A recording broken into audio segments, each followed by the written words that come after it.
Ada mitos tentang pendakian di Gunung Cermai. Hentikan perjalanan pendakian di waktu maghrib.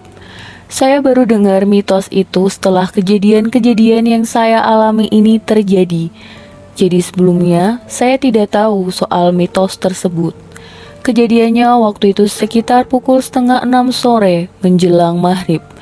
Tim saya yang berjumlah 5 orang, termasuk saya ini berjalan menyusuri base camp menuju pos 1. Base camp ini adalah start perjalanan pendakian. Jadi lokasinya masih di dalam perkampungan yang masih ada beberapa rumah warga. Pada waktu itu saya berjalan menuju pos 1, ada seorang warga yang menegur rombongan saya untuk singgah terlebih dahulu menunggu azan maghrib. Mas, mampir dulu sini. Sebentar lagi azan maghrib. Lalu saya menjawab, "Enggak pak, terima kasih." Di dalam pikiran saya waktu itu adalah tim kami harus melihat matahari terbit dari puncak gunung. Jadi kami harus bergerak lebih cepat supaya tidak kesiangan sampai di puncak. Makanya saya menolak ajakan bapak-bapak itu. Pukul 6 sore kami sampai di pos 1. Di pos ini suasananya sudah hutan, sudah jauh dari perkampungan. Yang ada hanya pohon-pohon besar, perkebunan-perkebunan warga, dan suara jangkrik. Di sini kami istirahat sejenak, duduk-duduk berjejer di pinggiran jalan setapak sambil minum untuk menghilangkan dahaga.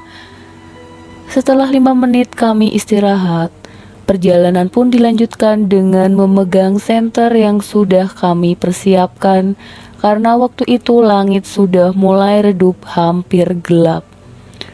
Di dalam perjalanan suara azan maghrib pun berkumandang. Kami semua mendengar suara itu dari bawah perkampungan. Langit sudah 99% gelap. Sama sekali kami tidak menghiraukan azan itu. Kami terus melanjutkan perjalanan menuju pos 2. Suasana perjalanan saat itu masih tidak terlalu mencekam. Obrolan-obrolan kecil dan candaan-candaan kami masih ramai. Karena yang ada di dalam pikiran kami itu cuma puncak gunung dan puncak gunung. Jadi gelapnya malam tidak begitu menakutkan bagi kami. Sekitar pukul 7 lebih kami tiba di pos 2. Perjalanan dari pos 1 ke pos 2 ini memang cukup lama, dan rata-rata perjalanan dari pos ke pos berikutnya bisa memakan waktu sekitar 1 jam. Kami duduk-duduk di sini di tanah yang datar sambil ngobrol-ngobrol dan minum. Di pos 2 inilah awal-awal terjadinya sosok penampakan. Waktu itu saya sungguh sangat kelupaan untuk berdoa terlebih dahulu sebelum melakukan pendakian. Jadi saya baru ingat kalau kita belum berdoa. Akhirnya saya memutuskan untuk berdoa sebelum melanjutkan perjalanan menuju pos 3. Pada waktu kami berdoa, saya melihat keanehan dari satu muka teman saya, Andri. Dia berdoa dengan posisi wajah yang menunduk terlalu ke bawah. Dagunya itu sampai menempel ke dada, seperti takut melihat sesuatu. Tapi waktu itu saya masih tidak memikirkan hal-hal yang macam-macam. Setelah kami berlima ini selesai berdoa, kami pun kembali bersiap-siap untuk melanjutkan perjalanan yang baru seujung gunung itu. Perjalanan masih panjang sekali, masih sekitar ada 9 pos lagi yang harus kita lewati malam itu. Kami siap menuju pos 3 dengan berjalan berbaris seperti semut. Kami melanjutkan perjalanan tanpa merasa ragu. Waktu itu posisi saya paling depan, kedua Andri, ketiga Hendra, keempat Indri, dan yang paling belakang Afid. Ada yang aneh pikirku dari si Andri, yang berdoa dengan posisi aneh. Yang tadinya banyak ngobrol dan bercanda sewaktu perjalanan di pos 1 ke pos 2, kini si Andri sama sekali tidak berbicara atau bercanda. Andri hanya diam, menunduk mengikuti langkah dalam barisan pendakian perjalanan menuju pos 3. Waktu itu, Di dalam perjalanan tiba-tiba Afid berteriak, "Berhitung!" Saya yang berposisi paling depan teriak, "1." Kemudian belakang saya, 2. Kemudian 3, 4, 5. 6. Ada yang aneh ketika kami berhitung. Padahal anggota kami cuma berlima. Kenapa ada suara hitungan ke-6? Suara ke-6 itu datar sekali. Saya berteriak, "Berhitung ulang!" Saya berteriak lagi, 1. Kemudian belakang saya, 2. Kemudian 3, 4, 5, 6. Saya menghadap ke belakang untuk memastikan anggota kami. Ternyata memang cuma kami berlima. Afid berkata, "Udah lanjut aja, jalannya cepet." Saya melihat wajah Afid seperti sangat ketakutan. Dia minta buru-buru jalan. Akhirnya kami memutuskan untuk terus melanjutkan perjalanan. Sekitar 1 jam meninggalkan pos 2, kami istirahat di tanah datar. Padahal pos 3 jaraknya sedikit lagi. Tetapi karena Afid selalu mengeluh punggungnya terasa berat, akhirnya saya memutuskan untuk istirahat dan membuat api unggun yang kecil. Kejadian aneh pun kembali kami alami. Ketika saya hendak menyalakan api unggun, semua korek api yang kami bawa, korek gas dan korek kayu, sama sekali tidak bisa menyala. Sebentar menyala, langsung mati. Dan seperti itu seterusnya hingga saya merasa heran. Ketika semua korek yang kami bawa tidak ada satupun yang bisa digunakan, kami semua kebingungan. Saya sempat berpikir untuk istirahat lebih lama di tanah datar ini. Sambil menunggu, mungkin saja ada tim pendaki lain yang bertemu dengan kami. Jadi saya memutuskan untuk menggelar terpal atau alas untuk istirahat sambil tidur-tiduran. Kami semua berlima tidur-tiduran berjejer. Tidak ada sedikit pun obrolan dari kami selama sekitar 10 menitan. Mungkin ini karena kami sudah cukup lelah dan sedang memikirkan hal yang terjadi. Sekarang saya sudah merasa kalau ini memang ada yang tidak beres. Saya terdiam. Teman-teman saya juga semua terdiam. Hingga suatu ketika si Andri ini aneh sekali. Dia seperti orang kalap, ketakutan. Waktu itu posisi tidur kami berjejer rapat. Si Andri paling ujung, di sampingnya ada Afid, di sampingnya lagi saya, kemudian Hendra, dan yang paling ujung Indri. "Afid, kamu sebelah sini. Fit, kamu pindah ke sini, tukeran tidurnya, Afid." Suara Andri lumayan keras banget sambil menarik-narik jaket Afid. Afid diam saja dengan posisi tidur yang tidak bisa digeser, seolah menunjukkan kalau dia tidak mau berpindah di ujung. Kemudian Hendra bangun dari posisi tidur menjadi duduk. "Gimana kalau nggak ada tim pendaki selain kita yang lewat ke sini?" Dengan nada kayak orang marah. Indri juga ikutan ngomong sambil marah, "Iya, mau sampai kapan kita di sini?" Kemudian Afid bilang, "Punggungku udah nggak kuat, berat banget jalannya." Tiba-tiba ada yang aneh di tubuh saya. Karena saya dengar mereka bicara, tetapi tubuh saya tidak bisa digerakkan sama sekali. Mulut saya juga kayak dikunci. Waktu itu posisi saya masih tiduran menghadap ke langit dengan mata yang sedikit terbuka. Dan hasilnya saya melihat kepala kakek-kakek. Kakek-kakek tua seperti memakai sanggul kecil dengan pipi yang peot. Namun tatapannya saya ingat jelas. Kakek itu melotot seperti marah dan bilang ke saya, "Turun!" Saya cuma bisa diam terkunci. Keringat dingin mengucur. Waktu malam itu dingin sekali, tapi saya merasa gerah luar biasa. Tiba-tiba Andri loncat ke sela-sela tubuh saya dan tubuh Afid. Andri menggeser tubuh saya dan tubuh Afid hingga posisi Andri berada di tengah-tengah saya dan Afid. Benturan itu yang bikin saya terbangun karena dada saya tersikut Andri lumayan keras juga. Ketika itu saya langsung berkata, "Gimana kalau kita turun saja?" Dan jawaban semua teman saya, "Ya." Keputusan untuk tidak melanjutkan perjalanan ke puncak gunung adalah keputusan yang baik menurut saya. Karena kondisi yang kami hadapi memang dalam keadaan yang bisa dibilang kacau. Namun juga seruan kakek itu yang menyuruh kami turun pun semakin membulatkan keputusan saya. Serontak kami semua beres-beres tempat itu dan bersiap untuk kembali turun. Perasaan saya waktu itu sudah sangat takut, tetapi saya mencoba mengalihkan perhatian dengan bernyanyi-nyanyi kecil seolah tidak terjadi apa-apa.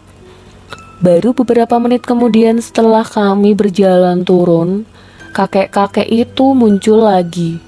Yang tadinya hanya kepala saja yang terlihat, sekarang full.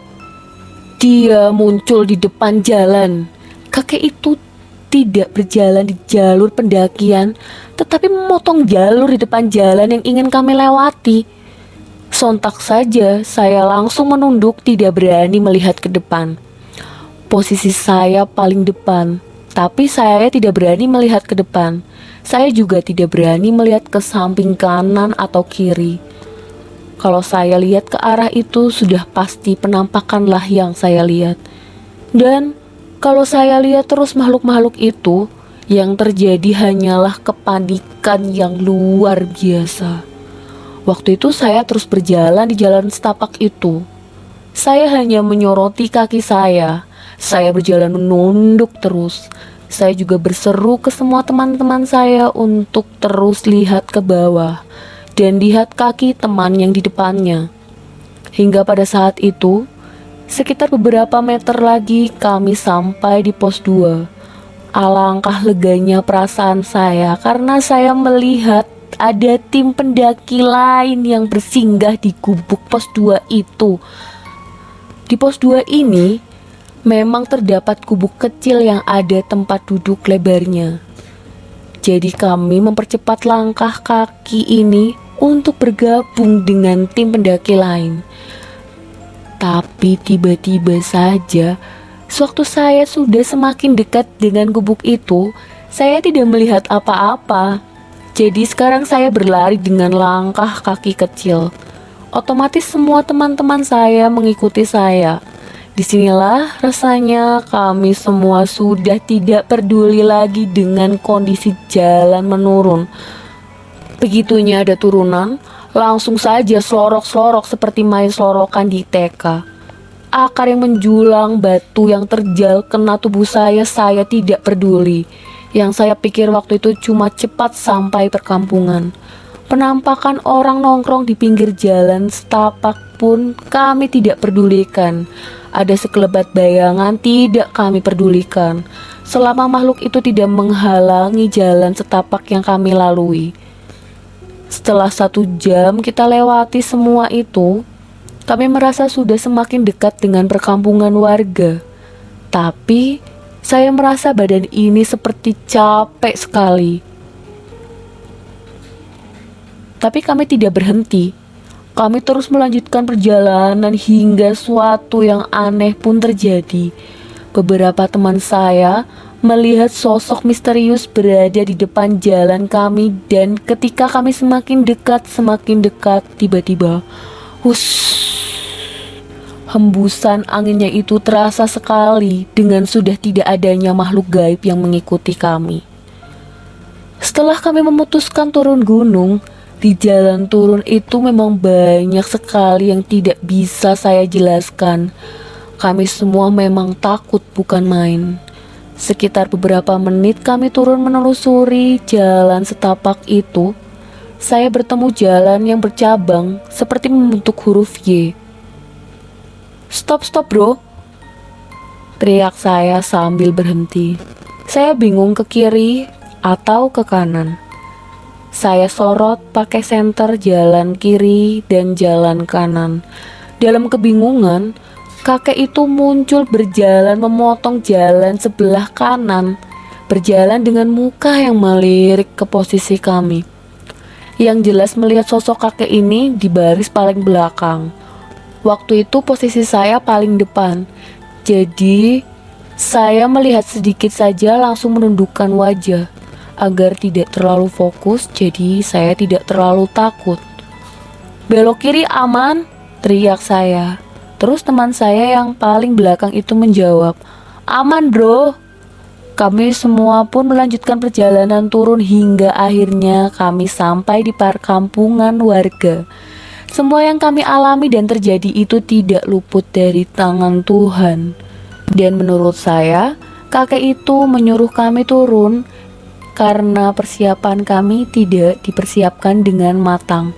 Dan mungkin karena di atas gunung sedang terjadi badai. Cerita ini setelah keesokan harinya, setelah kami sampai di rumah saya untuk istirahat sembari ngobrol. Andri cerita pada waktu itu kami berdoa di pos 2 itu, dia melihat jelas sekali bayangan wanita berbaju putih yang disebut kuntilanak berjalan-jalan di samping kami waktu berdoa. Ternyata itu alasan dia berdoa dengan wajah yang menunduk. Ternyata dia melihat sosok kuntilanak. Sewaktu Afid sakit punggung dan kami istirahat sedang tidur-tiduran itu, si Andri ternyata masih melihat sosok kuntilanak itu. Si Kunti itu dari semak-semak melihat si Andri lalu ketawa cekikikan.